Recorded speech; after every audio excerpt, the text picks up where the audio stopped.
Hello friend, দেখো আজকে একটা রেসিপি নিয়ে এসেছি। তো কী বানাবো তোমাদের সাথে শেয়ার করছি। তো দেখো এখানটা কুমড়ো, তো কুমড়োকে আমি পাতলা করে কেটে নিয়েছি। তো তোমরা বুঝতে পেরেছো কী বানাবো। তো এখানে দেখো আমি একটা ব্যাটার গুলে নিয়েছি। তো কী দিয়েছি তোমরা বলি। এখানে কর্নফ্লাওয়ার দিয়েছি, বেসন দিয়েছি, তারপরে সোডা দিয়েছি, কালো জিরে দিয়েছি, নুন, হলুদ, লঙ্কার গুঁড়ো, যা যা লাগে তা আমি উপকরণ দিয়ে দিয়েছি। দিয়ে দেখো ব্যাটারটা গুলে নিয়েছি। আর এখানে তেল দিয়ে দিয়েছি কড়াইয়ের ভিতরে। তো আমি এক এক করে ভেজে নিচ্ছি। তো কেমন হচ্ছে তোমরা বলবে। তো দেখো এখানে এক এক করে কুমড়োগুলো দিয়ে দিচ্ছি। তো চামিচে হবে না, তো আমি এটা হাতে করে নেব, আমার হাতে পারফেক্ট লাগে।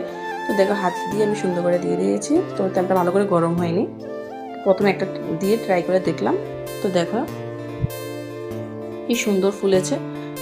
দেখো বেশি পাতলাও না বেশি ঘন না, তোমাদের তো দেখিয়েছি কীভাবে হবে গুলাটা। তো এইভাবে ব্যাটারটা করে নেবে। তো দেখো আমি এক এক করে অনেকগুলো দিয়ে দিয়েছি, যতগুলো জায়গা লাগবে জায়গা হয়েছে দিয়ে দিয়েছি। তো দেখো কমপ্লিট হয়ে গেছে আমার বেসন ভাজা, মানে বেগুনি। তো দেখো এটা প্রচণ্ড গরম, তোমাদের দেখাচ্ছি, মানে ধরতে পারছি না ঠিক মতো, এত গরম, মানে এত সফট হয়েছে খেতে, মানে কী বলবো। তোমরা একবার ট্রাই করে দেখতে পারো, কেমন হয়েছে কমেন্টে জানাবে।